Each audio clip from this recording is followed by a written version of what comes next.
Hello and welcome to the first episode of Fringe Coverage. This podcast brings you the stories, swings, and stars of the LPGA Tour. Whether you're new to women's golf or a longtime fan, hopefully this helps you find the fun background stories that help you develop your own rooting interest in women's professional golf. So, my backstory, I'm just a golf nut. I grew up casually playing golf with my dad and watching it on TV, and I've watched it all the way till now, historically always the men's game. I play golf now maybe 5 times a year, and recently I've shifted my interest more to the LPGA. We'll get into a lot of that in a little bit, but a bit of background. I was raised by my mom and my sister. My wife has a competitive sports background. I started following women's golf a bit closer in 2020. Huge shout out to the guys over at No Laying Up podcast. They're what originally got me interested in the women's game. And I officially got hooked in 2021 during the Solheim Cup, where Leona Maguire absolutely boat raced the field in her rookie debut in the Solheim Cup. Again, we'll get into all of that later. But now the largest catalyst for why I'm doing this podcast is I have 2 daughters. And the more I see a disparity in women's sports coverage, the more I get frustrated. And I'm tired of being frustrated and not doing anything about it. So I thought, hey, I've taken a real interest into the LPGA. And while it's taken work to even find coverage of the LPGA, I've realized that there is a lot of quality on this tour that I wish more people knew about. So why the LPGA? The biggest compliment I can pay to the LPGA is that I'm a sports fan who was not seeking out a new sport or a league to follow. But through my interest in golf in general, I was exposed to the world of women's golf that was candidly a complete blind spot for me. As the men's game continues to get longer, I find the women's game more compelling. The men often are hitting driver and wedge, which, don't get me wrong, I still love Scottie Scheffler hitting a little buttercut down the middle of the fairway and flipping a wedge in there tight. That in itself is an amazing skill set that many of the men on the PGA Tour have. But I'm really interested in seeing someone that has to hit all the shots with all their clubs. And the women's game really allows that. The women are certainly wildly underrated and underappreciated. And I think this is the crux of it. I have always watched men's golf because media coverage has allowed me to get to know the golfers, their personalities, and develop a rooting interest. And the only reason that's not true of the women is because they haven't got the same amount of coverage. It has nothing to do with the quality of their golf or their personalities. Right now, the LPGA does not have the money, the muscle, or public attention it needs to take off. When women's sports are really having their moment, albeit far delayed, you look at the WNBA, even NCAA basketball, women's sports are popping, and right now women's golf is lagging behind. But here's why I love the PGA. The personalities of these women, the courses test these golfers in a way the course is intended, and they're not being completely outpaced by technology. One of the great things about the LPGA is the crazy international flair of the tour. You have players from all over and multiple players from every nation, from Japan, Sweden, Korea, Thailand, Australia. You go down the list, and we will in a little bit. There are nations from all over the world just performing like crazy, and the tour itself visits a lot more of these stops, which makes it stand out a lot from the PGA Tour, which is very American-centric. You want some fun storylines? Here's some of the storylines I love. I'm still waiting for Nelly just to take over. She had just an amazing year a year ago. For those of you that do follow the LPGA, you know that she won 7 times on tour. But she's hit and miss, and she's gone a bit colder this year. She's still a top 10 machine, but Nelly has a skill set that just feels at some point she should just take over the way Scottie is in the men's game. I like predicting the arc of Lottie Wood and Rose Zhang's careers. I want to know if Gino Titikum can win a major. I want to know if that major that Grace Kim just won, the Evian, is that the best finish in any golf major, men's or women's, ever? Is Charlie Hull the most interesting woman in the world? These are the type of questions we're going to talk about on this podcast. Let's be clear. I am not a women's golf expert, and far from it. I'm not even a golf expert. I'm helicoptering into a women's sport that has a rich yet untold history. I've only followed the LPGA for the last 5 years, and in earnest for really the last 2 to 3. I don't know the golfers personally. I don't have deep knowledge of the back-end finances and challenges of the LPGA Tour, hoping to learn them along the way.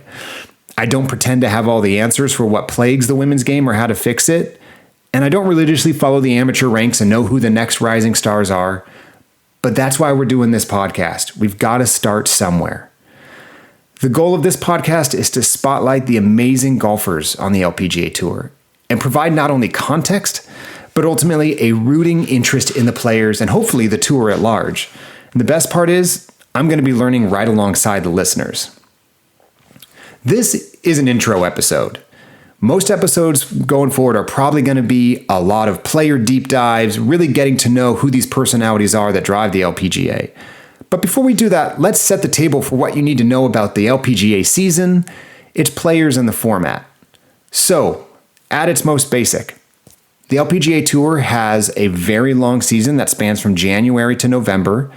In future episodes, we'll talk about all the different destinations they hit along the way and not necessarily the most intuitive schedule format. And in terms of rankings, they use the Rolex Top 10 rankings. The Rolex rankings are how they rank their top performers on the tour, and it's a rolling point scale. And right now, you want to know who the best golfers are? That's probably a good place to start if you're learning about the LPGA. Number 1 in the world, the aforementioned Nelly Korda from the United States. Number 2, Gino Titikum, though some of you may know her as Atthaya Titikum, recently changed her name. Gino's from Thailand, again, someone I mentioned earlier as on the cusp of greatness, but has yet to break through in those majors. Number 3, the incomparable Lydia Ko from New Zealand. Number 4, Running Yin from China. Number 5, Minjee Lee from Australia, has already won a major this year. Angel Yin, also from the United States.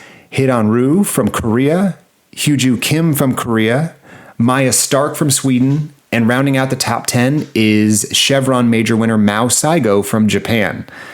Now, I don't know how closely you were paying attention to the countries in that list of top 10, but 8 of those 10, there are 8 different countries represented in that top 10. That just gives you a taste of how dynamic and international this tour is. So we've talked a little bit about the length of the schedule, who's the top 10. There's 5 key events. In the PGA Tour, you all are familiar with the 4 majors. The women's game has 5, somewhat debated, and we'll get into that in future episodes, but there are 5 majors that the women really work their schedules around. The first of the year is the Chevron, which is played in April, currently at the Woodlands in Texas. That was won in 2025 by Mao Saigo.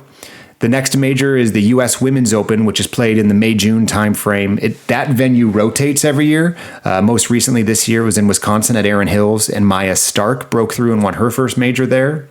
The third major of the year is the KPMG Women's PGA. That event is played in June in Frisco, Texas, and that's where Minjee Lee took down another major this year. The fourth major we just had earlier this month in July in France, that's the Evian. And Grace Kim had one of the most epic wins of all time. I can't wait to dive into that in more detail.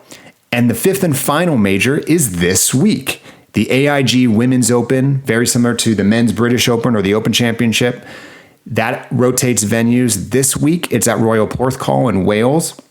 And there are a lot of storylines that are playing out to see who's going to win the fifth and final major of the year. And then finally, the last thing that we want to cover today is what they're all playing for. In addition to the Rolex rankings, they also have the annual race to the CME. The top ladies on the LPGA Tour are trying to find their spot in the top 60 players, because at the end of the year, the top 60 make their way to the CME Tour Championship, where there is an opportunity for them to take home a giant purse. It's just like the Tour Championship on the men's side. So you're going to hear me talk about Rolex rankings and CME rankings. Again, Rolex rankings are similar to the official world golf rankings of the best golfers in the world off of a rolling 2-year scale. Race to the CME is a season-long 2025. Who's in the top 60? Who gets to make it to the CME Tour Championship at the end of the year? So that's a crash course. That's the basics. We're going to dive in a lot more, and I'm certainly going to get a lot better at how I lay all this out as we go, but wanted to set the groundwork for this tour. Each week, as we wrap up, I'm always going to tell you about the best things I saw or I learned or I read this week. Again, I'm learning right alongside with you. While I follow this tour week to week, I don't know the ins and outs. And what I'm not going to do is just tell you who had the most birdies each week. If there's something amazing on the golf course, we'll be sure to talk about it. But a lot of times I'm going to share a little bit off the course stuff as well. So this week, the best things I saw, I think anyone's going to start with Lottie Woad just demolishing the field at the Scottish Open. This was her first career start as a professional. Lottie has been crushing the amateur ranks. She nearly picked off her first major as an amateur a couple weeks ago at the Evian. And as an amateur, she already won an event a couple weeks back. This Lottie she's not coming. Lottie's here. And I cannot wait to see what she does. But if you want to see something fun, go back and look at that. She ended up winning by 3 at the Women's Scottish Open just this past week. Over a lot of those names I just listed, in second place was Hoo-Joo Kim, another top 10 player in the world. And Nelly was T5 there. So big shout out to Lottie Woad there. A great video I watched this week that I highly recommend is the LPGA put together a cinematic highlight of Grace Kim's battle against Gino Titticombe down the stretch at Evian, those final few holes. For those of you that haven't heard, Grace Kim was 5 under through her final 3 holes. That includes the final hole, the 18th hole of regulation, and 2 playoff holes. Grace Kim eagled the 18th hole to eventually get into a playoff with Gino. And then inexplicably, once she and Gino were in the playoff, Grace dumps her approach shot on that same 18th hole into the water with Gino in prime position. It looks like Birdie's going to win this thing. And Grace from the far right side has to chip across the green and hope to get it, cozy it up there, and hopefully get a par to force Gino to make her birdie putt. And Grace sinks the chip for birdie, again, with a penalty stroke coming out of the water. And Gino, birdie's right on top of her. They go to another playoff hole. Grace then hits an epic second shot from the fairway, and I think ends up making a 12-ish footer for eagle to go eagle, birdie, eagle to win this tournament. It was epic. And I cannot think of another tournament that had someone just go and rip a title away from someone else. Gino played great golf, and she has that label of being snake bitten or having bad luck or just not performing well in majors.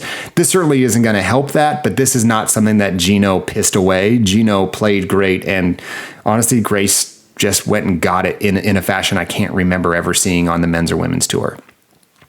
And then finally, the last thing I saw this week that made me laugh, and some of you may have already known this, there is an event over the course of the season that's a team event, a partner event called the Dow Championship.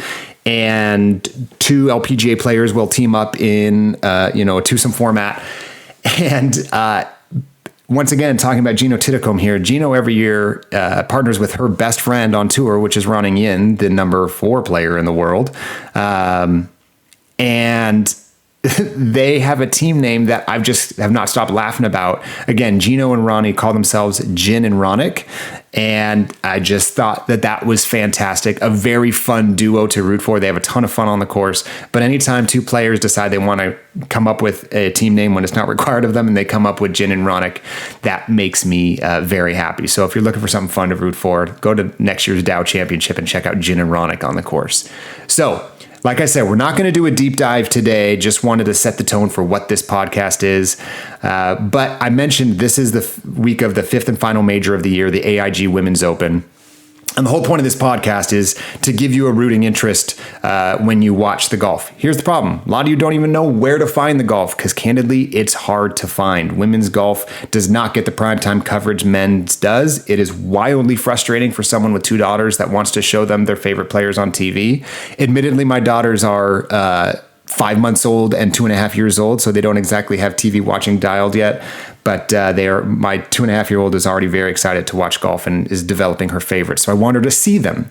So this is a tough week to watch because, as I mentioned, this week we're in Royal Porthcawl, which means they are across the pond, different time zone. But it means you get to have some morning TV depending on where you are.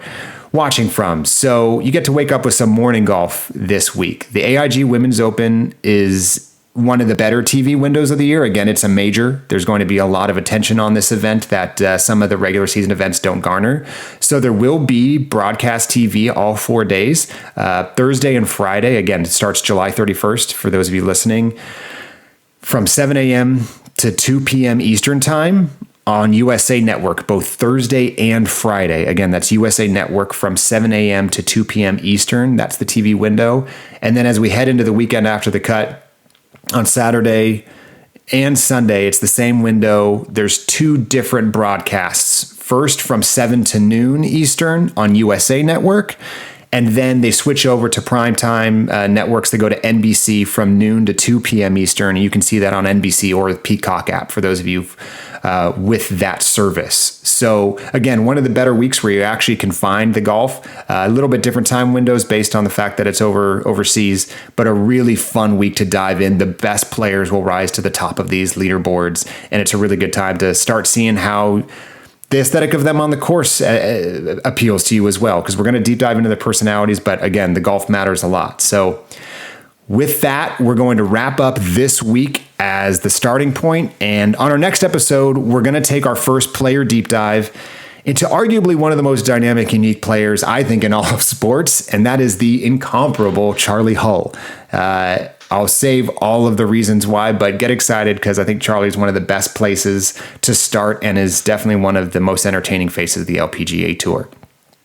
If you've got feedback about this, if there's a format you'd like to see, shoot me a note at fringecoverage@gmail.com. Would love to get your feedback on what you'd love to hear, what you'd love to learn, or just what you think of the show so far. But I'm really excited to go on this journey and learn, and hopefully there's a couple people listening along the way. And with that, thanks for listening to the first episode of Fringe Coverage. See y'all next time.